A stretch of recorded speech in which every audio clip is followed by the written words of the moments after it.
নয়ে সলালে সুতি সাগৰলে বব মোক এৰিলেও তুমি স্মৃতি থাকি যাব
ৰাজীৱ শদিয়া ককায়ৰ আজি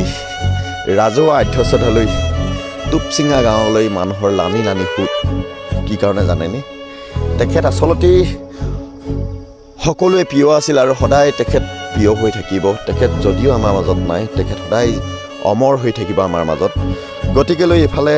ইটো ৰাস্তাততো মানুহ কিছু অংশ মই আগৰ ভিডিঅ'ত দেখাইছোঁ আৰু এই ভিডিঅ'টোত মই দেখাবলৈ চেষ্টা কৰিছোঁ এখন বাঁহৰ দলঙৰ ওপৰে কিমান লানি লানি মানুহ আপোনালোকে অনুভৱ কৰক কিমান ভাল পালে এজন মানুহৰ কাৰণে মানুহ এনেদৰে ৰাজীৱ শদিয়াৰ ককাইদেউ আচলতে দহা বুজলৈ সকলোৱে গৈ আছোঁ আমাৰ বাইকখন এতিয়াও আহি পোৱা নাই এইখন দলংখন দেখিছে দলঙৰ ওপৰেদি আমি পাৰ হৈ গৈ আছোঁ আচলতে তেখেতক অমৰ কৰিবলৈ আৰু সজীৱ কৰি ৰাখিবলৈ মানুহৰ মাজত ইমান সমাগম চব ইয়াত দলংখনত চব মানুহে মানে এইফালেও মানুহে ইমানেই মানুহ তো আচৰিত আৰু অভিহিত কিমান ভাল পালে এজন মানুহৰ কাৰণে ইমান মানুহ ওলাই আহিব পাৰে চব আৰু পোন প্ৰথমবাৰৰ বাবে ইমান মানুহ ওলাই অহা মই জীৱনত প্ৰথম দেখিছোঁ ৰাজীৱ শদিয়া ককাইদেউৰ কাৰণে তেখেতক সদায় আমাৰ মাজত সজীৱ কৰি ৰাখিবৰ কাৰণে এনেদৰে মানুহবোৰ ওলাই আহিছে আৰু তেখেতৰ স্মৃতি সদায় জীয়াই ৰাখিবলৈ নহয় মোদী আহিছে আমাৰ লগত সকলোখিনি আহিছে আমাৰ সেইফালে ৰূপান ভাই পালেহি আৰু এতিয়া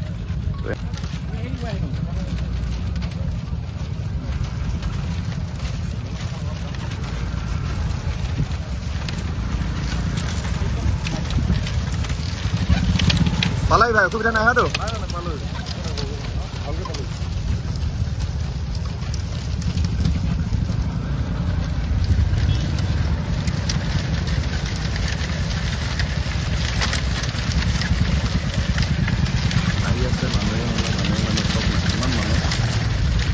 পালাই তো ভালকে